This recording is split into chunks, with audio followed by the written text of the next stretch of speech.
Sakit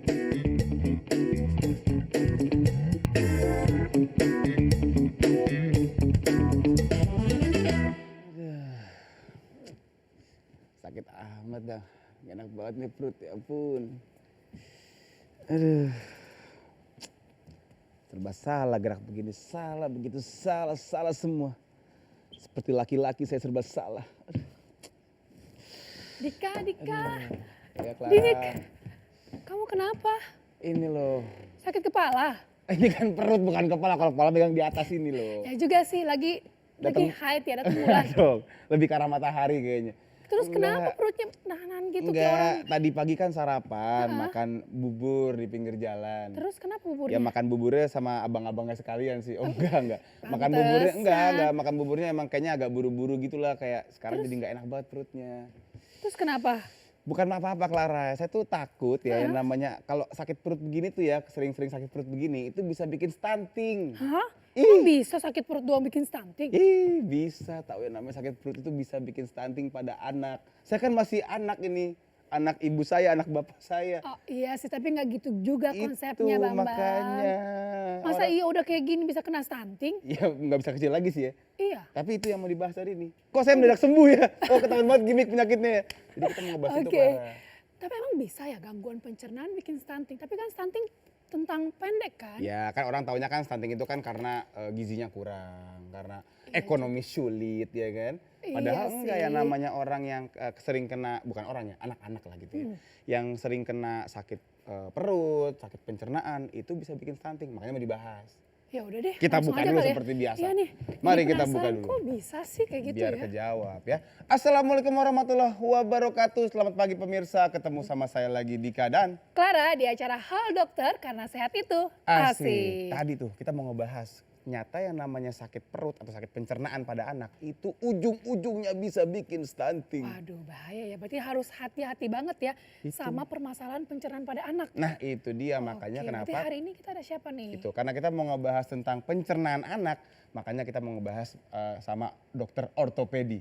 Oh bukan, dokter anak Ortopedi, pasti dokter enggak. anak dong. Bukan, dokter anak. Kalau dokter anak pasti anak-anak? Enggak dong, Oh, enggak dokternya dokter kecil yang anak SD itu, dokter kecil, enggak bukan itu. Kita mau ngebahas sama ada dua tamu nih yang keren Oke. sekali ya. Yang pertama ada siapa sih Clara? Ada Dr. Aryani Dewi Widodo, spesialis anak konsultan. Konsultannya. Nah ini beliau ini adalah spesialis anak, subspesialis gastrohepatologi anak. Jadi udah jadi dokter anak, sekolah lagi. Sekolah lagi? Iya. Nggak capek apa sekolah Ya terus mungkin ya? mungkin hobinya sekolah. Kita lihat ya nanti ya. Oke. Yang kedua, kita juga mau ngebahas soal tadi kan kalau kita bicara penyakit perut, Betul. pencernaan itu seringkali karena memang kuman-kuman tropis. Iya benar. Ada siapa Clara? Kemarin makan bubur bersih nggak? Nah itu tempatnya, dia, ya kan? emang benar-benar bukan di pinggir got, di dalam got saya beli. Nah itu gimana Clara, siapa Clara? yang Ada kita undang? Dr. Dwinanda Aidina Fitrani, Yes. spesialis anak konsultan. Nah. Beliau merupakan spesialis anak, subspesialis infeksi dan penyakit tropis anak. Nah, Aduh. jadi kalau penyakit tropis itu adalah penyakit yang khusus di daerah tropis. Iya, Seperti benar. Indonesia gitu kan, itu kan kumannya beda. Oh gitu Iya, ya? kuman dengan kearifan lokal. Jadi itu kita akan bahas. Dan pasti pemirsa pengen tahu dong, pengen nanya juga nih. Betul. Wah, anak saya kok suka diare misalnya gitu kan. Kalau Mungkin bingung, pengen curhat sekalian ya, Iya. karena ada kejadian sejenis atau misalnya suaminya nggak pulang-pulang. nggak kayak Jangan, gitu. nggak Curcolnya Jadi, jangan kayak Iya, gitu. misalnya memang kita memang mau tahu nih anak saya kalau misalnya sering diare itu Betul. gimana Harus kayak gimana nih? tipsnya, Dok, gitu Mungkin kan. jadi stunting nggak? Tinggal DM aja kemari. Kemana ke Clara? Instagramnya Halo Dokter TVRI karena Iya. nanti pada segmen terakhir kita akan membahas secara tuntas dan akan dijawab langsung oleh dokter-dokter cantik kita. Yes betul, berarti saya ganteng sendiri hari ini ya. Waduh, beruntung Itu sekali ya dia, Anda ya. Alhamdulillah. Jadi jangan kemana-mana, tetap di Halo Dokter karena sehat itu. Asik.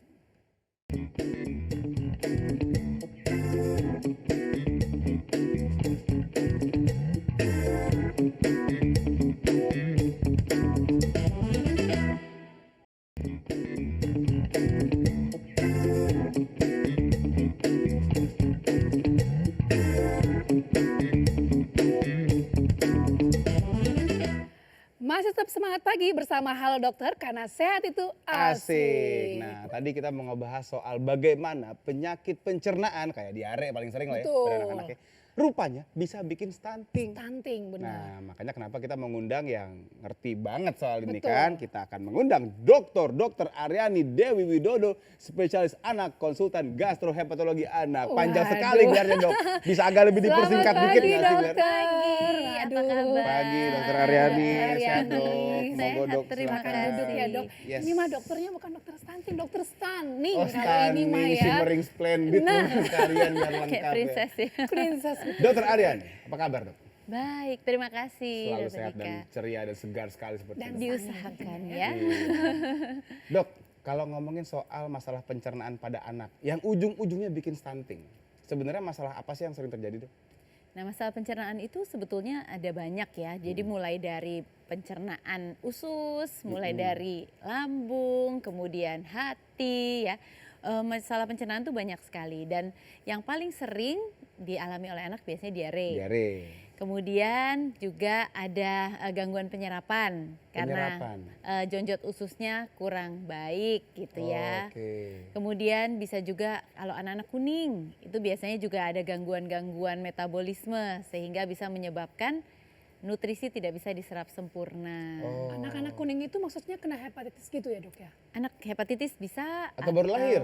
Anak baru lahir itu biasanya kuningnya beda. Jadi kuning yang pada bayi baru lahir itu tidak apa-apa, tapi ada yang namanya kolestasis. Nah, Mungkin biar lebih jelas Tara, Iya. kita Slide-nya slide-nya kali ya, ada slide-nya, ya. Dok, mungkin, Dok. Nah, Oke, nah jadi gangguan pencernaan dan stunting. Apa sih hubungannya antara gangguan pencernaan dan stunting? Kalau nutrisi itu pasti berpengaruh terhadap tumbuh kembang seorang anak.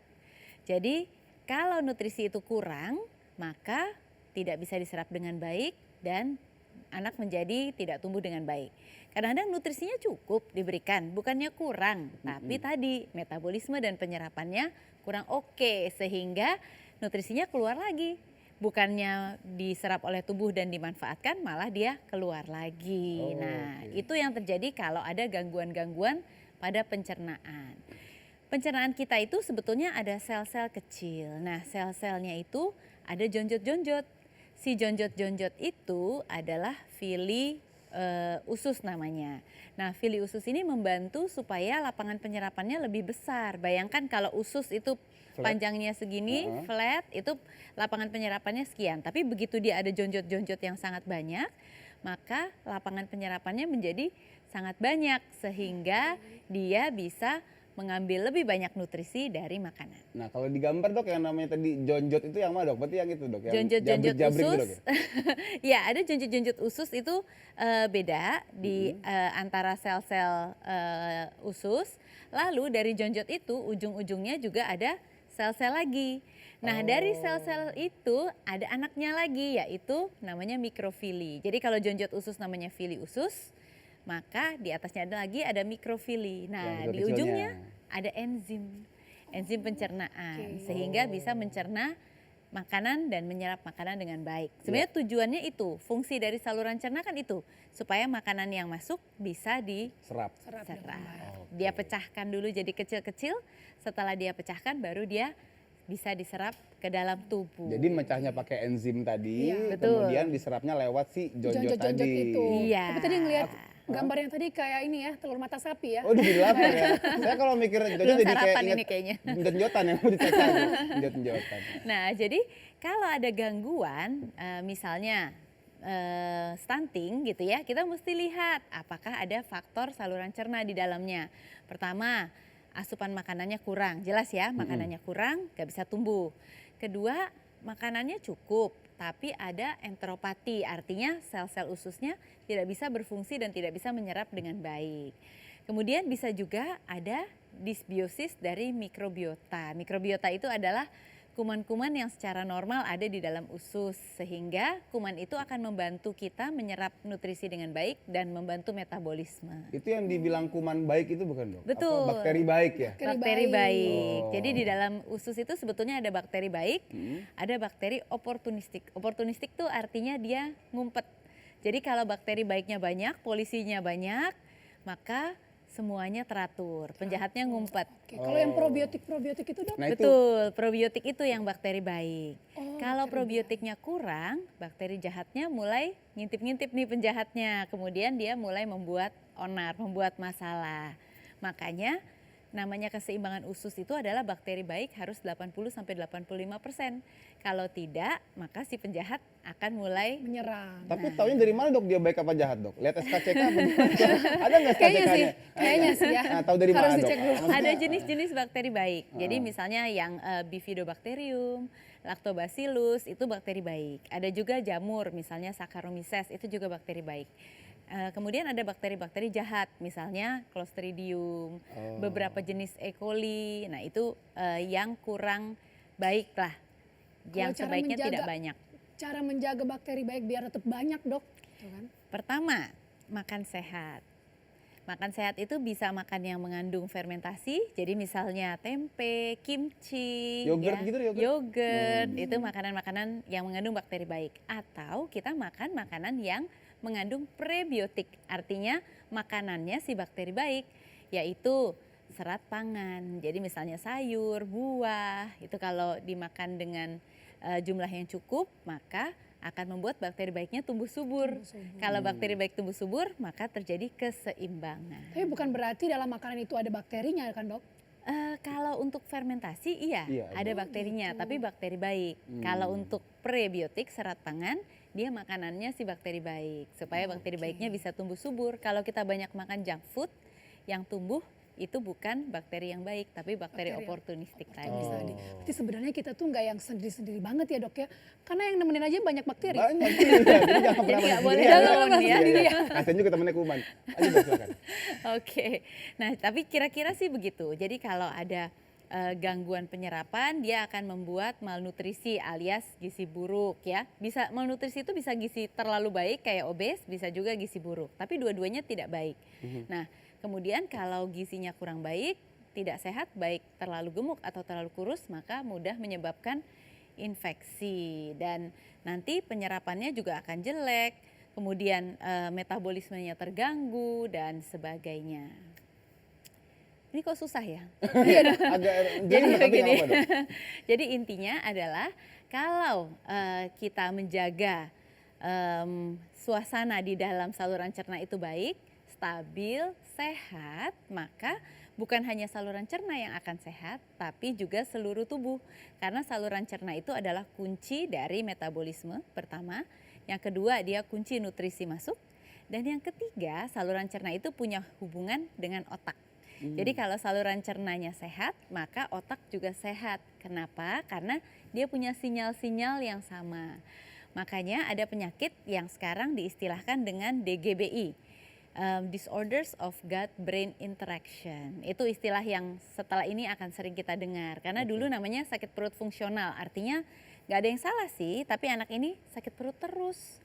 Nah, setelah kita tahu ternyata kalau dibetulkan suasana ususnya, distabilkan, dibuat seimbang, anak-anak mempunyai mood yang lebih baik, perilakunya lebih baik, kognitifnya lebih baik, dan bisa menangkap pelajaran dengan baik di sekolah, dan juga bisa berinteraksi dengan orang lain, sosialisasinya lebih baik. Sehingga jadi hubungan itu bukan cuma soal penyerapan nutrisinya doang, tapi memang ada Bukan. bentuk hubungan apa syaraf ya, kah di situ? jadi ada hubungan syaraf, ada hubungan hormon, dan ada hubungan-hubungan jalur lain. Tapi yang paling banyak itu serotonin. Jadi kalau di usus itu stabil, semua baik, serotoninnya bagus, di otak nanti juga reseptornya itu saling berkaitan.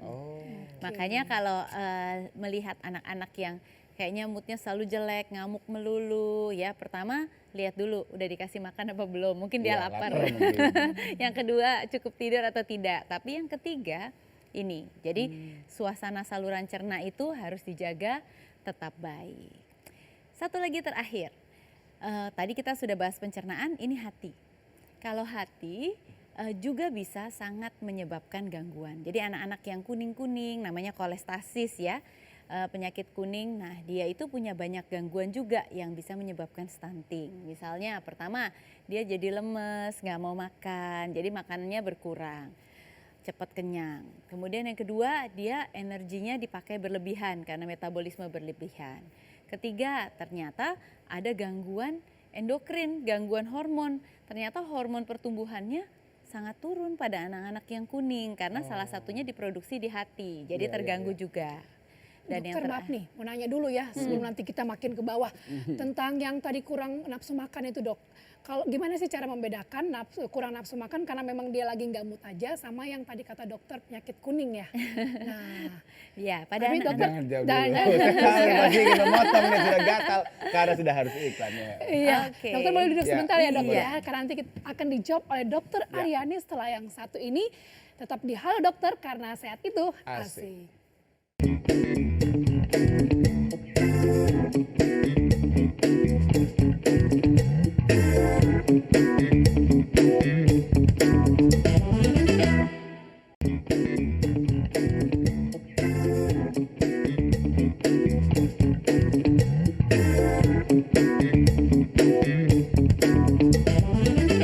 Oke pemirsa, kembali lagi di acara Hal Dokter Karena Sehat Itu Asik. Asik. Tadi Clara terakhir sebelum jeda kan nanya soal ini dok, anak GTM. Ya kan? Iya. GTM namanya itu nggak mau makan, gerakan nggak mau. tutup mulut. Oh gitu. Jadi- Baik, seorang bapak sangat harus paham ya Sudah istilah-istilah. 3 pengalamannya. Jadi tahu banget tuh memang anak kadang nggak mau makan dok. Artinya ya mungkin lagi nggak mood apa gimana Iya, gitu bener kan. kan. Tapi kita gimana ngebedainnya kalau anak ini emang nggak mau makan karena emang lagi nggak mood aja atau ada sesuatu yang salah. Nah, memang susah ya. Jadi pertama, kalau dia nggak mau makan aja, tapi pertumbuhannya masih lumayan bagus, Oh. biasanya nggak ada yang salah. Oke. Udah pasti. Tapi kalau dia disertai dengan gangguan pertumbuhan, namanya weight faltering. Jadi kadang-kadang gizinya baik, tapi pertambahan berat badannya nggak oke. Oh, Jadi misalnya tadinya gizinya oke banget, sekarang oke Oke aja. aja. Itu kita sudah mulai waspada kalau pada anak. Oh, Jadi nggak oke. boleh cuma oh iya ya, oh masih bagus nih berat badannya, dokter itu pasti akan lihat kok beratnya nggak nambah atau nambahnya cuma sedikit. Meskipun gizinya masih baik itu sudah merupakan tanda awal. Nah itu artinya belum tentu tidak ada apa-apa, harus diinvestigasi dan dibuktikan dulu. Misalnya yang paling sering membuat berat badan tidak naik itu adalah infeksi saluran kemih, sering tidak kelihatan. Jadi bukan berarti anaknya terus berkemih atau waktu pipis nangis-nangis, nggak selalu. Sering sekali itu silent ISK Silent, namanya. Yang kedua, penyakit kronik seperti TBC. Itu juga sering diam-diam ternyata ada. Dan ada juga masalah-masalah lain seperti masalah metabolisme. Nah, biasanya kita akan melihat mulai dari keluhan ya. Kalau anak itu nggak ada keluhan, happy-happy aja, makannya suka agak males, kita bisa evaluasi yang lain. Misalnya bosen kali sama Ya, makanannya gitu. Kemudian yang kedua, seringkali ibu-ibu itu kan tidak menggunakan gula garam waktu bikin MPASI. Iya. Pada usia tertentu, misalnya 9 bulan ke atas, anak tuh sudah mulai berkembang taste bud-nya atau Lidahnya dok ya? pengecapnya. Pengecapan. Sehingga waktu dia coba makanan, tadinya dia nerimo aja. Lama-lama dia pikir, kok kalau aku icipin punya mama enak. Oh, udah mulai Kalau makanan aku ngebanding-bandingin. nggak enak, jadi dia mulai nggak mau makan Oh. makanannya sendiri. Tapi itu biasanya kalau kita tanya sama ibunya, kalau dibawa ke restoran bu, lahap banget tuh kalau dibawa ke restoran. Kok kayak anak saya? Iya ya mungkin kurang ditambahin gula garam ya Nah, mama ya di berarti rumah tolong ya. diperhatikan Iya, ya iya, gula iya. garamnya ya. Ya. Kasih ini boleh nggak dok? Kasih micin dok.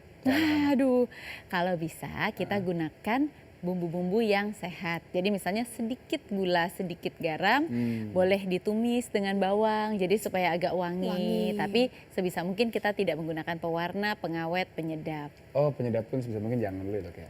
Oke dok, monggo dok tadi kayaknya ada sedikit sisa Slide lagi tuh yang betul, belum belum tersampaikan. sampai selesai nih tabel Iya. dokter ya. Tadi Silakan kita slide-nya, Ira. bahas mengenai gangguan hati ya. Jadi gangguan hati itu bisa menyebabkan anak lebih malas makan karena dia kan kuning biasanya ya, Iya. anak-anaknya kuning, kolestasis. Kemudian dia juga ada dalam keadaan hipermetabolisme sehingga penggunaan energinya itu berlebihan. Kemudian tadi ada gangguan pada hormon sehingga hormon-hormon pertumbuhannya itu terganggu karena sebagian dari hormon pertumbuhan itu sebetulnya ada di hati ternyata. Dan yang terakhir dia ada gangguan penyerapan. Kenapa? Karena kalau kuning itu berarti empedunya tidak lancar mengalir. Padahal empedu itu adalah kunci untuk penyerapan lemak. Jadi kalau empedunya terganggu, maka lemaknya tidak bisa diserap. Padahal lemak itu kalorinya jauh lebih tinggi daripada karbohidrat dan protein. Sehingga kalau lemak tidak bisa terserap, kuruslah anak ini dan tidak bisa tumbuh dengan baik. Ditambah ada beberapa vitamin yang hanya bisa diserap dengan bantuan lemak, yaitu vitamin A, D, E, dan K. Jadi begitu, si adik nggak bisa tumbuh dengan baik. Oh, tapi dok gini, kalau untuk penyakit empedu kan di dewasa banyak tuh, kayak misalnya batu, silakan dok, duduk lagi. Batu empedu gitu misalnya. Nah pada anak-anak emang bisa juga dok, ada batu empedu atau penyakit apa yang lebih ngarah ke empedu pada anak-anak? Bisa, tapi sebetulnya penyebab dari sakit kuning pada anak itu ada beberapa. Yang paling sering, terutama pada bayi, adalah atresia biliar namanya. Apa itu dok atresia? Atresia biliar artinya saluran dari empedu itu tidak terbentuk. Jadi dia tandanya adalah bayi itu biasanya lahirnya sehat. Jadi lahirnya tidak prematur, kemudian dia berat lahirnya bagus, tapi kemudian dia menjadi kuning, pelan-pelan dia kuning. Dan biasanya buang air besarnya warna putih seperti dempul, pucat. Oke. Nah itu harus hati-hati sekali karena atresia biliar itu sebetulnya bisa ditangani dengan operasi Kasai namanya, asalkan ditemukan kurang dari usia 2 bulan. Oh kalau udah lewat nggak bisa? Kalau sudah lewat, biasanya hatinya sudah mulai agak rusak sehingga belum tentu bisa dilakukan operasi dengan baik. Jalan keluarnya kalau sudah terlalu besar adalah transplantasi atau cangkok hati. Cangkok hati. Tapi itu karena memang genetika faktor utamanya dok? Nah, ada multifaktorial dan masih belum diketahui penyebab yang pasti. Tapi biasanya dia bisa terjadi progresif. Jadi awalnya masih kuning nih pupnya. Lama-lama dia menjadi putih pucat dan pucat terus, tidak pernah kuning lagi. Jadi yang paling penting untuk tenaga kesehatan juga adalah jangan sembarangan bilang, oh nggak apa-apa Bu, dijemur-jemur aja kalau dia kuning. Nah kita harus bedakan, kalau yang atresia biliar atau kolestasis itu biasanya kuningnya yang tinggi namanya bilirubin direct kalau diperiksa. Jadi itu tidak bisa disinar. Beda dengan kuning pada bayi baru lahir pada 2 minggu pertama, itu biasanya bilirubin indirect yang tinggi, kalau disinar bisa beres. Dok, tapi kalau gitu artinya setiap anak bayi yang kuning memang harus dicek bilirubinnya? Atau karena gini tadi yang dokter bilang ya, kan kadang-kadang orang-orang yang punya anak gitu ya, itu begitu kuning ya wajar namanya anak kecil kuning, ngapain sampai cek darah gitu, kasihan anaknya dia udah tusuk ya kan. Nah segimana dok, anak itu harus udahlah cek darahnya aja deh.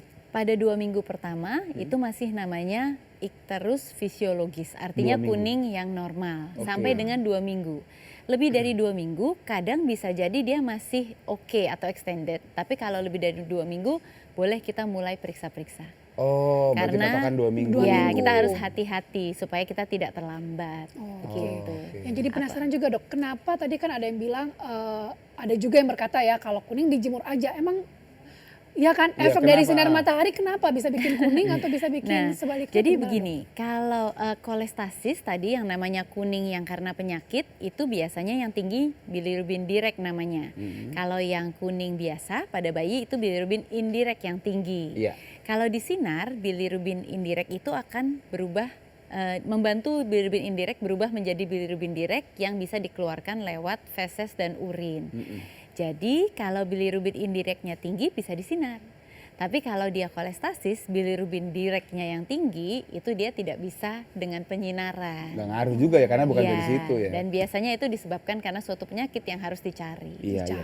Dok, aku pengen sedikit geser dari hati ya. Karena kalau kita ngomongin penyakit hati kan memang banyak, ada iri, dengki, itu kan penyakit hati juga sebenarnya. Tapi kalau ngomongin usus nih, kita ngomongin diare ya yang mungkin lebih banyak kasusnya pada anak. Kan anak diare juga bahkan ada yang bilang katanya kalau anak diare itu tanda mau pinter. Nah yang jadi masalah. Siapa yang bilang kayak gitu tuh, ya? Gak pernah denger ya? Banyak tau Klar yang bilang, oh gak apa-apa anak diare itu tandanya dia mau tambah pinter. Nah itu katanya begitu dok, mitosnya begitu kan. Nah artinya begini dok, diare seperti apa sih yang mesti kita waspadai? Dan apalagi kalau kita bicara soal stunting, apakah diare yang terlalu sering kah atau yang seperti apa dok? Nah, kalau tandanya mau pinter sih mau-mau aja ya. Anaknya mau, orang tuanya mau ya. Nah jadi gini, diare biasanya terjadi karena berbagai hal. Bisa karena infeksi, bisa karena alergi, bisa karena tadi jonjot ususnya nggak benar sehingga dia tidak bisa menyerap dengan baik. Kalau dia disebabkan karena sebetulnya apapun penyebabnya ya, dia akan membuat nutrisi tidak bisa diserap dengan baik. Dan tentu ini lebih besar efeknya pada diare yang kronik, artinya diare yang berkepanjangan, diare terus, artinya nutrisinya tidak bisa diserap dalam waktu lama. Kalau diare akut yang cuma ya 4-5 hari, paling juga terganggu di situ, dia muntah-muntah sebentar, tapi setelah itu waktu pemulihan dia mulai makan minum lagi. Kalau berkepanjangan hati-hati, karena itu berarti anak ini kehilangan kesempatan untuk tumbuh dan untuk mendapat nutrisi pada saat itu. Jadi harus dicari penyebabnya itu apa. Dok, biasanya kalau diare yang berkepanjangan tuh berapa meter? Oh enggak bukan. Berapa lama? Nah, namanya diare kronik itu lebih dari 2 minggu. Jadi setelah lebih dari 2 minggu itu betul-betul kita harus investigasi.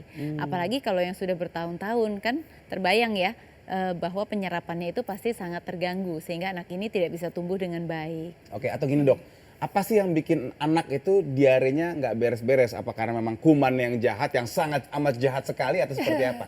Tapi tahan dulu ya. Dan setelah ini kita akan bahas juga sama ahlinya penyakit-penyakit yang berkuman-kumanan itu. Betul. Iya, karena kita akan juga setelah ini ya bakal mengundang dokter spesialis anak yang jagonya di bidang infeksi tropis ya. Jadi tetap di sini dan jangan lupa juga nih ada lagi. Jangan lupa kalau mau nanya gitu kan soal anak saya nih punya masalah dengan diare segala macam bolak-balik tinggal DM aja ke @haldoktertvri. Jadi tetap di Halo Dokter karena sehat itu asik.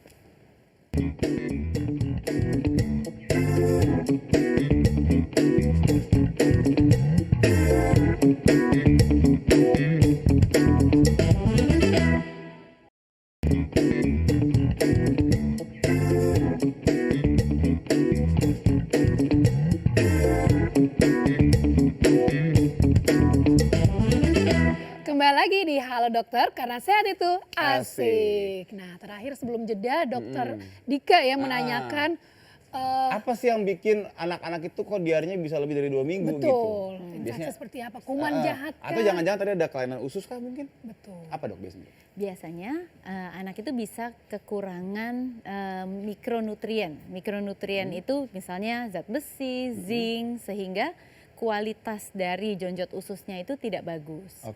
Bisa juga enzimnya itu kurang, enzim pencernaannya itu tidak optimal, sehingga itu namanya insufisiensi eksokrin pankreas. Jadi pankreas itu hubungannya bukan cuma sama diabetes ya, tapi justru 90% dari pankreas itu gunanya untuk menghasilkan enzim pencernaan. Nah, pada anak-anak Indonesia saya pernah buat penelitiannya, itu kurang, enzimnya secara umum kurang, sehingga jadi tidak optimal. Bayangkan nutrisinya tidak bagus sehingga dia tidak tumbuh dengan baik. Kalau gizinya tidak baik maka makin tidak bisa diserap makanannya. Makannya tidak bisa diserap, gizinya makin buruk lagi. Muter-muter aja terus seperti lingkaran setan jadi. Tapi kalau dokter boleh mungkin menyebutkan ya beberapa jenis makanan yang untuk bisa membantu meningkatkan kebutuhan akan mikronutrien tadi dok. Kira-kira kalau makanan-makanan yang bagus itu sebetulnya protein hewani.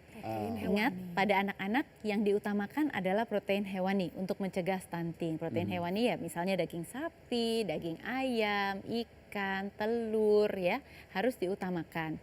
Sayur buah itu oke, tapi hanya untuk pengenalan. Jadi porsinya jangan banyak-banyak kalau untuk anak. Karena itu makanannya lebih ke arah serat yang dicari bukan nutrisi. Oke dok, dan pastinya kalau bicara diare tadi ya bisa jadi kuman yang sangat amat jahat sekali. Pengen tahu nggak sih kalau kuman di Indonesia yang lebih banyak yang mana? Kuman dengan biar kita data gitu kan. Kalau gitu langsung aja dok kita panggil ya Dr. Dwinanda Aidina Fitrani, spesialis anak, konsultan infeksi dan penyakit tropis anak. Nah ini dia. Selamat pagi Dokter Dina. Dokter Dina, pagi dok, silakan. Iya dokter. Ya, apa kabarnya Dokter Dina? Baik, alhamdulillah sehat. Sehat ya dok ya. Nah ini kita dok, penasaran ya. dokter berarti kalau gitu ahlinya kuman tropis dok. Iya kan gitu. Kayaknya senang data atau survei kuman gitu ya. Sensus mungkin sensus. Banyak kenalan kumannya ya. Gimana dok? Semoga ya. Iya. Tapi dok, tadi ngebahas dari soal diare yang banyak. Kan sering ya anak-anak kita kena diare gitu. Itu seringnya sebenarnya kuman apa sih dok yang bikin masalah dok? Sebenarnya tergantung usianya juga. Jadi misalnya usia balita paling sering tuh terkena virus. Karena memang kan balita kan belum banyak terpapar makanan kan ya, dari lahir dapatnya ASI atau susu formula. seiring besar dia kan makannya berbagai macam dari berbagai lingkungan. Nah, kemudian bisa juga terserang bakteri atau bahkan jamur atau parasit seperti cacing. Jadi tergantung pola hidupnya, pola makannya, kebersihan lingkungannya, bagaimana. Dan usia juga ternyata ya. Iya, Iya, pasti. usia kan Iya, semakin jadi kecil, tergantung usia. virus yang lebih banyak. Tapi kan dok, berarti nggak ada hubungannya antara anak diare dengan nambah pinter dong harusnya. Sebenarnya ya, mungkin ada benernya ya. Oh iya, apa itu? benernya. Wah, apa dok Tapi benernya? yang nambah pinter tuh imunnya.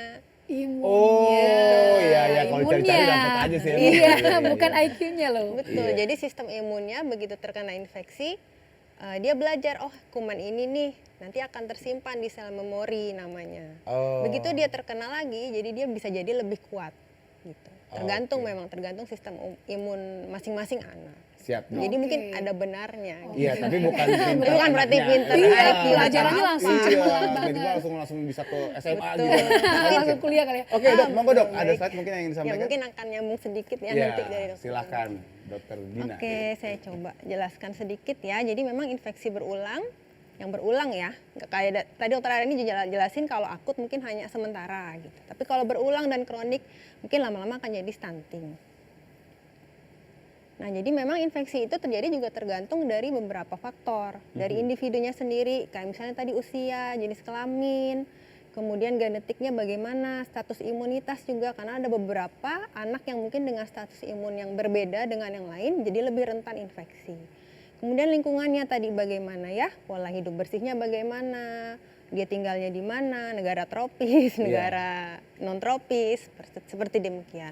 Kemudian dari jenis patogennya sendiri, jadi beberapa macam patogen pun juga tergantung kekuatan patogennya bagaimana. Apakah dia dengan mudah menyerang infeksi kita atau hanya tadi seperti oportunistik atau hanya koloni atau memang hanya kuman baik seperti Oke, itu. dokter pengen nanya, kalau yang jenis kelamin ini yang banyak ditemukan di Indonesia khususnya ya, gender yang mana atau jenis kelamin yang mana?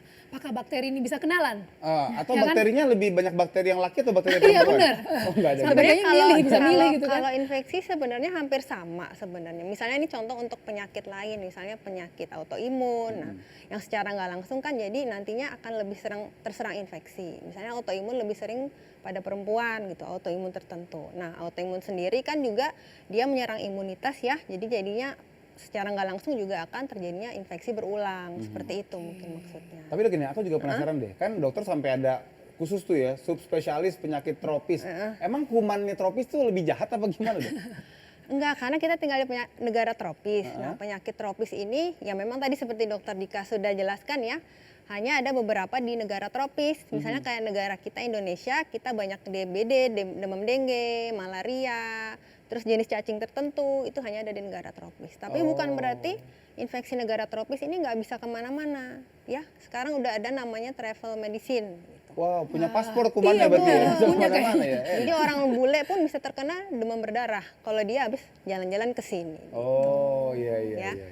Jadi sekarang nggak hanya terpaku di negara tertentu. Iya, bukan naik kuman airlines, Enggak bukan. tahu kemana. Nggak kearifan lokal lagi ya. Lanjut dok. Oke.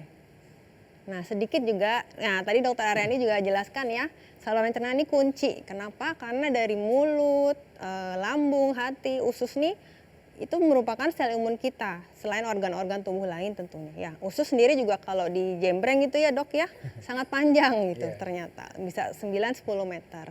Dan tadi sudah dijelaskan ya, ada jonjot-jonjot, ada selain dari ususnya sendiri dia juga punya zat-zat kimia tadi seperti enzim. Nah ini fungsinya memang untuk sistem imun tubuh kita. Lanjut ya. Nah tadi gangguan barier penyebabnya macam-macam ya. Nggak hanya infeksi memang. Food aditif tadi, micin mungkin yang terlalu berlebihan gitu ya. Pewarna, pengawet, segala macam. Oke. Karena gini dok, ada yang bilang katanya orang pakai makan micin nggak apa-apa, asalkan sesuai dengan porsinya. Takarannya, Itu kan ada asalkannya kan. Oh, ada asalkannya. Jadi boleh. Term and condition apply, SK berlaku. Betul, semuanya sebenarnya diperbolehkan asal sesuai aturan gitu ya. Gula garam boleh asal sesuai aturan. Oke. Terus diet yang tidak benar ya. Kemudian ada tadi infeksi ya, nggak infeksi aja misalnya kita makan zat kimiawi yang korosif gitu, itu juga akan terganggu gitu ya. Terus obat antibiotik juga kalau diberikan tidak sesuai tempat, tidak sesuai indikasi, terlalu panjang pun akan mengganggu barier saluran cerna. karena dia akan membunuh tadi kuman-kuman baik di tubuh kita. Berarti antibiotik yang ya dikit-dikit kan suka gitu ya dok ya kadang-kadang Iya. tuh ya. Apalagi Selesai udah. kadang-kadang gini dok, nggak ke dokter tuh. Bisa loh Bisa dapat sendiri, antibiotik iya, itu sekarang dia. ini. Langsung beli ya. Di warung ada sekarang Jadi antibiotik. yang baiknya beneran. memang antibiotik memang harus sesuai anjuran dokter. Harus banget. Betul, karena efeknya juga bahaya. Selain mengganggu kuman baik kita, bikin resistensi yang sekarang juga sangat jadi masalah global gitu ya, Ya, ya. resistensi antibiotik. Nah sekarang saya bahas khususnya infeksi ya, jadi memang penyebab infeksi di saluran cerna ini nggak cuma virus, bakteri bisa, parasit bisa, jamur bisa ya. Jadi tergantung hostnya, tergantung lingkungan, tergantung patogennya, dia akan merusak saluran cerna ya. Nah, tadi virus pada anak paling sering rotavirus, bisa adenovirus, CMV, norovirus, hepatitis juga bisa ya. Bakteri tadi dokter Ani juga, jadi ada bakteri oportunistik. Jadi memang awalnya kita ada bakteri baik sama jahat, yang jahat sedikit seperti E. coli, salmonella. Nah dia juga hidup, tapi dia tidak ganggu kalau kita imunnya bagus. Oh jadi ada di situ sebenarnya. Ada. Tapi nggak ngapa-ngapain. Nggak ngapa-ngapain. E. Gabut coli ya? juga sebenarnya kuman di saluran cerna, dia bobo aja gitu. Bobo cantik. Oh dia. Nah, cuma kalau keseimbangan terganggu, barrier terganggu, dia bisa bangun tadi benar, Oh, bisa oke. merusak gitu ya. Cacingan juga ya, dia memang bukan tidak di dalam tubuh ya, dari pola hidup yang tidak bersih ya, anak-anak apalagi ya bisa gampang kena cacing cacing. gitu. Tapi kalau Apalagi masih kita yang juga bayi masih banget, endemis Dok, ya? nih. Bayi banget gimana mereka caranya cacingan? Kan masih yang di rumah dijagain banget Ya kalau kayaknya ya. ibunya jorok bisa kan? Bisa. Kalau misalnya anaknya nggak sengaja, misalnya mainan tercemar keluar cacing, mainnya di tanah, bisa aja.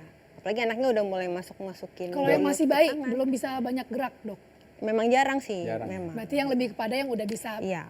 bergerak aktif ya. Dok, fakta atau mitos? Makan kelapa bikin kermian. Banyak yang bilang Cacingan, begitu. betul. Iya, pemirsa pasti denger deh. Kata Jangan kalau misalnya, makan iya, jangan makan kelapa, kelapa. nanti kermian. Saya malah baru dengar. Oh, baru denger? Waduh, Kurang jauh dokter Maya. Kayaknya nggak di Indonesia tinggal Iya, ya. iya. Enggak, tapi enggak dok ya? Enggak, begitu mitos ya. Mitos ya. Mitos. Oke. Jadi intinya pola hidup yang tidak bersih ya. Oke. Terus jamur juga tadi kan. Kalau jamur nih sebenarnya juga sama ada di tubuh kita, tapi dia nggak akan nyerang kalau imun kita bagus ya, nggak ada gangguan imun. Lanjut dok. Oke, ya tadi sedikit bagaimana cara infeksi patogen menyerang infeksi saluran cerna. Dia bisa langsung ke ususnya, ngerusak barrier mukosa di usus, atau dia mengeluarkan toksin racun. Nah, dua-duanya saling berkombinasi, mengganggu penyerapan nutrisi, penyerapan air, gitu. Jadinya ya loss, lama-lama dehidrasi. Nah, dehidrasi yang berkelanjutan mengganggu fungsi organ, bahkan bisa menyebabkan kematian. Oke. Jadi jangan sepelekan juga diare, Jangan terutama telat pada dibawa. balita. Iya, betul. Jadi kalau udah ada tanda dehidrasi, segera dibawa ke dokter, ke rumah sakit, ke IGD malah, ke gawat Kapan dok darurat. anak yang diare itu kita udah IGD aja jangan di poli kan kita bisa ke Oh, rumah iya. bisa ke poli bisa Bisa ke ke IGD. IGD. Bisa lihat dari tanda dehidrasi kurang cairan. Biasanya anaknya kehausan gitu, kok minta minum terus, atau mulai ada tanda-tanda matanya celong, cekung gitu ya. Terus misalnya pada bayi yang ubun-ubunnya masih terbuka, mulai cekung gitu. Mendelep gitu berarti dok. Iya, tapi itu kayaknya udah berat ya. Mendelep Itu kayak gimana bahasanya? Nelson mendelep. Oke. Dan anaknya juga intake-nya jelek gitu, nggak bisa makan, minum muntah atau diare terus. Oke. Dokter tadi kan dokter menyampaikan patogenesisnya itu yang menyebabkan patogennya itu kan ada beberapa ya, virus, bakteri, parasit. Itu kalau pada gejala klinisnya ada yang membedakan nggak? Mungkin kalau virus dia diarenya berapa hari atau kayak gimana ya jenisnya. Nah. Tapi dokter jangan jawab Iya. dulu. Oh, jangan. Nah, silakan dulu. Baik, Iya. dulu. Nanti Belum dijawabnya ganggu setelah ya, ada dong, yang bakal satu dipotong. lewat ini ya. Iya nih masih ada. Masih ada. Oke, jadi pemirsa jangan lupa untuk yang ingin bertanya ya seputar tentang pencernaan pada anak ya, kalau ada gangguannya dan lain sebagainya, Ya. boleh langsung DM ke Instagramnya Halo Dokter TVRI karena kita akan kembali dan langsung menjawab pertanyaan pemirsa. Yes. Setelah yang satu ini tetap di Halo Dokter karena sehat itu Asik. asik.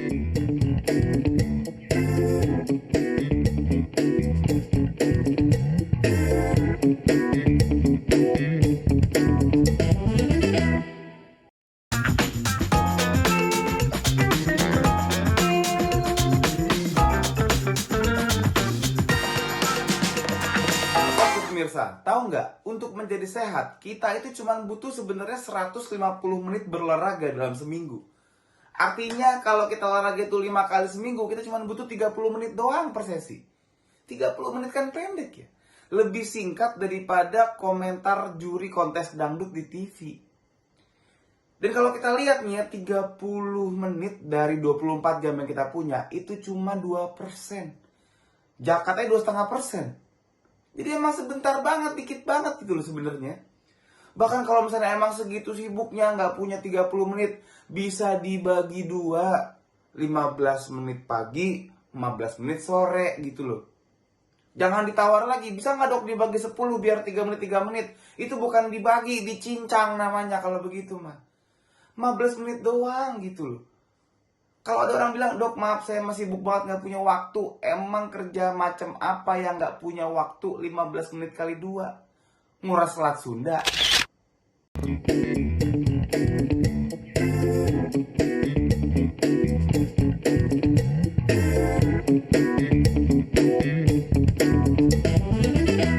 Oke pemirsa, kembali lagi di acara Hal Dokter karena sehat itu asik. Asik. Tadi kita lagi ngobrolin soal bagaimana sih kita membedakan gitu ya Benar. Clara ya, antara diare yang memang karena virus, karena jamur, karena Parasit, parasit, ya kan? bakteri, seperti apa? Dokter Dina, Iya. gimana bedain dok? Mungkin nanti dokter Arani bantu ya dok. Kalau friend ya. Konfirmasi. Iya, jadi memang ada beberapa ciri. Misalnya kalau virus biasanya dia lebih bau asam gitu ya, lebih cairan nih. Nah, Oke. kalau sudah mulai ada darah Darah. di feses, kemungkinan itu infeksi bakteri atau amuba. Nah, Itu darahnya seger apa gimana? seger, iya. Darah merah berarti? Ah, merah. Oke. Kalau dia keluar bersama cacing, berarti kemungkinan Jelas cacing. Jelas ada yang uget-uget gitu Mungkin kan. door prize. Iya enggak dong, nggak mungkin keluar tiket parkir juga nggak mungkin. Jadi Yang agak susah dibedakan mungkin jamur ya. Jadi memang baiknya diperiksa fesesnya. Kita bisa dengan cara memeriksa feses, bisa jadi tahu ini virus aja, bakteri aja, atau ada jamurnya. bisa nggak dok kayak lihat dari harinya? Tadi kan Clara udah Harinya. ngomong nih, oh kalau udah oh iya, seminggu baik. berarti ini pasti bakteri nih, kasih antibiotik aja deh gitu. Belum tentu. Jadi bakteri pun di hari awal bisa terjadi gitu. Sudah ada tanda keluar darah misalnya. Nggak harus lebih dari 2 minggu. Berarti nggak bisa patokan ya? Nggak bisa patokan. Tapi memang virus rata-rata maksimal 2 minggu ya dok ya. Maksimal 2 minggu. Oke dok, ada lagi dok mungkin dok yang ingin sampaikan dok silakan. Sama tadi mungkin yang cacing ya, sedikit Boleh Ya, mekanismenya, slide-nya Dr. Dina boleh? mekanisme tadi dibedain ya. Nah, kalau ini saya bahas yang cacing. Nah, agak beda dia mekanismenya. Jadi kan kalau cacing kan tertelan. Nah, dia mungkin nggak langsung nyebabin diare, tapi bikin nafsu makan turun dulu. Ada beberapa cacing yang bisa menyerap darah dari tubuh ya, menyerap nutrisi juga. Jadi saingan sama si anaknya. Jadi makanya kalau anaknya nutrisinya diambil cacing semua jadinya kok nggak naik-naik beratnya, Iya, benar. lama-lama Nafsu makannya mungkin baik ya. Betul. Nafsu makannya tentunya akan menurun karena cacing telurnya pecah jadi cacing dewasa itu di dalam tubuh ya. Oke. Jadi juga bikin gangguan saluran cerna, diare, muntah ya. Terus bisa jadi bahkan cacingnya bisa jalan-jalan ke paru gitu. Oh iya? Bisa shopping juga kayaknya. Jalan ke mall dong. Gitu ya. Jadi kalau nah ini makanya cacingan kadang-kadang nggak tahu gejalanya. Lama-lama lemas, lama-lama pucat. Kalau yang ini dok kan ada yang Terus bilang ya ada, jadinya stunting gitu. kalau yang bilang perutnya buncit. Iya Nah, gitu, itu. lama-lama perutnya buncit gitu. Karena Dikiranya cacingan nggak itu ya? apa-apa. Iya. Isinya bisa jadi cacing dewasa yang Cacing hidup di dewasa. dalam tubuh anak. Nah, Kalau- karena itulah makanya menyebabkan stunting ini ya dok. ya, cacing karena dewasanya penyerapannya tuh diambil nyerap oleh si nutrisi, cacing. betul. Tapi gini dok, berapa lama cacing itu harus mengendap banget, ngendon gitu di Dia perut anak bisa sampai, hidup berbulan-bulan gitu. Nah, sampai bikin stunting tuh berapa Iya. lama? Sebenarnya tergantung penyerapan nutrisinya sama jumlah cacingnya. Oh, Dia bisa 3 bulan sampai 6 bulan di tubuh kita. jadi Kalau jangan nggak sepelekan cacingan juga pemirsa. Benar. Betul, benar, makanya benar. pemerintah juga udah ada program pemberian obat cacing berkala. Iya. Jangan ketinggalan ya. Nah, Itu itu jangan pesan sampai paling pentingnya ya. cuman gara-gara cacingan kita Ya. punya generasi anak-anak stunting Iya, semua. Iya. betul. Asetnya, Betul. aset negara. Aset negara. Oke, kita kayaknya harus tiap ada lagi Terakhir nggak? ya, Oh, sedikit terakhir, lagi. oke. Justru ini yang penting. Oh iya. Ya. Nah, abis stunting kurang nutrisi, sistem imun tentu terganggu kan. Nutrisi kan sangat penting untuk membentuk sistem imun. Betul. Ya, meningkatkan risiko penyakit, salah satunya infeksi.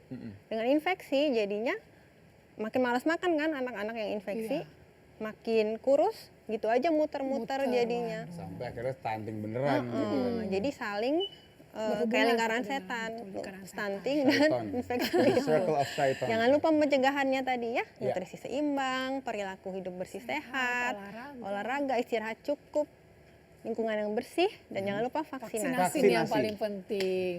Oke, Dokter Dina, Oke, Monggo dok, baik. ini Terima kita udah kasih. dari dadahin katanya IG-nya udah ngantri banget nih. udah ngantri banget nih hari ini. Kita langsung aja kali ya. Langsung aja kita deh ya. Instagramnya ada siapa aja Pertanyaan nih Clara? pertama, siapa nih? Ini dia. Dari coretan cerita Naikiva. Naikiva. Anak saya usia 3,5 tahun dok, tapi beratnya masih di 10,1 kg, tingginya 99 cm bulan Oktober kemarin. Penyintas atresia Ani. pakai sufor tinggi protein, dia sembelit. Makan protein hewani susah sekali, anaknya nggak mau, lebih pilih karbo katanya. Senang nasi Lahir normal, lahir BB 3.580 gram, 49 cm dok. Untuk mengejarnya gimana ya dok Lengkap ya? sekali. Dokter Arini dok. baik. Gimana dok? Iya, nah saya kebayang ya, ini anak ini lahir sebetulnya berat badannya bagus banget, Iya. dia panjang badannya juga bagus. Betul. Tapi kemudian dia punya masalah atresia ani. Jadi berarti pasti dia udah melewati operasi-operasi yang ya mungkin bisa mengganggu lah proses tumbuh kembangnya. Nah Iya. sekarang tinggal selera ya. Berarti sekarang untuk memastikan anak ini cukup protein, maka orang tuanya harus pintar-pintar. Caranya bagaimana? Contohnya, misalnya kita masukkan protein hewani itu ke dalam karbonya, misalnya perkedel gitu ya. Perkedel itu kan bisa diisi sayur, bisa juga diberikan daging giling di dalamnya. Jadi sekalian masuk. Sushi juga bisa sushi dok. Sushi juga bisa. Iya, sushi saya malah. Asal Lapar matang ya? ya. Iya. Kalau untuk anak-anak harus matang ya. Oh iya harus matang. Oh harus matang. Berarti yang fried sushi. Boleh dipanasin. Jadi Nah, lapar nih. Kemudian yang kedua, dia tinggi badan sih sebetulnya sepertinya cukup baik ya. Tapi memang berat badannya kurang. Ingat, saat ini tinggi badannya baik, tapi berat badan itu seperti tanaman. Anak-anak tuh seperti tanaman. Jadi kalau kita mau dia tumbuh tinggi, berat badannya harus dibantu supaya seperti memberi pupuk supaya dia nanti naik ke atas. Nah, kemudian jangan lupa juga untuk memastikan jadwal makan. Kadang-kadang kita merasa dia makannya cukup, tapi ternyata setelah dijumlah-jumlah kurang. Jadi kalau memang ada potensi gangguan seperti ini harus dikonsultasikan ke dokternya atau ke tenaga medis terdekat supaya bisa diperhatikan betul jumlah asupan yang masuk. Berarti lebih ke kreativitas ibunya ya, Ibunya, harus iya. lebih gimana caranya agar anaknya tetap mau makan, kebutuhan protein hewaninya juga bisa tercukupi gitu ya. Iya, gitu jadi ya ibu coretan ya. Coretan namanya. Naikiva, Iya. Naikiva. Oh, Naikiva. Kita lanjut kali ya. Next IG. Lanjut pertanyaan kedua. Kita Iya. lihat Dari dari mana siapa? kedua? Riri. Selamat pagi dok, izin menyimak Pagi. sekaligus bertanya. Saya punya keponakan umurnya 3 tahun, akan tetapi tidak mau makan nasi sama sekali dari lahir sampai 3 tahun. Hanya mengonsumsi susu saja. Pertanyaan saya dok, kan si anak itu tidak makan kalori. Hah? Oke, nggak apa-apa. Tidak Terus, makan terus, ya. Apa efek sampingnya? Apakah ada peluang terkena penyakit? Untuk bebek sih stabil dan gemuk dok, kelihatan sehat dok. Tapi ya gitu Ya, deh nggak mau jadi gini makan. dok, karena kan ini orang Indonesia ya, Iya. kayaknya kalau nggak makan nasi kan nggak makan. Betul. Gitu. Nah gimana? Makan mie aja harus pakai nasi. gitu. Makan pizza aja pakai nasi kadang-kadang. Pasta nasi. Nah gimana dok, kita bisa meyakinkan Ibu Riri gitu, tentang nasi. Oke, nanti kita jawab sama-sama ya Dokter Dina ya. Jadi jangan lupa seperti Dokter Dika bilang barusan bahwa yang namanya karbohidrat tuh bukan hanya nasi. Jadi zat nutrisi itu kan ada karbohidrat, protein dan lemak yang utama. Nah untuk karbohidrat itu bisa nasi, kentang, jagung, ubi ya. Sagu kalau perlu, jadi itu semuanya adalah karbohidrat. Jadi nggak ada masalah kalau dia tidak makan nasi. Nah tapi jangan lupa proteinnya. Iya. Harus makan protein hewani dan jangan lupa lemaknya juga tadi. Oke, Karena jadi memang anak-anak ini lebih membutuhkan lemak ya dok ya. Iya, daripada kita maksudnya. protein. Iya daripada kita dok. Kita bisa sumbang. Walaupun kita lebih pengen ya doyan iya, gitu tapi ya. lemaknya juga mesti yang sehat ya, jangan dikasih jeroan anak-anak gitu ya. Iya. Dok, ini sebenarnya IG masih banyak banget nih, cuma karena waktu ya kita mungkin sayang banget harus ya. sudahi nih soal Instagramnya dan mungkin kesimpulan untuk hari ini Clara ya, Betul. intinya kalau kita punya anak bolak-balik diare, dikit-dikit diare, jangan disepelekan. Disepelekan. Karena jangan-jangan gara-gara masalah itu atau tadi ada juga masalah di liver segala macam, itu bisa membawa anak kita kepada jurang stunting. Kenapa ada jurangnya? Terpikir seperti itu Dia ya. mendramatisir ya. Iya, dan tadi bicara stunting, nitip nih sponsor, jangan sampai lupa sering-sering main ke posyandu. Nah, ya, itu. supaya bisa kita monitor. Dicek berkala, betul Betul. sekali. Karena memang kita PR-nya itu harus create stunning generation ya, bukan stunting generation. Iya. Jadi terima kasih banyak nih Dokter Dr. Aryani, Dr. Dina, dan penjelasannya juga luar biasa dan juga pemirsa di rumah yang sudah menonton kami, Iya. jangan lupa tetap saksikan Halo Dokter hanya Iya. di TVRI dan kalau ketinggalan bisa Nah, nonton itu di dia. mana nih? Dan kalau ketinggalan tinggal lihat aja.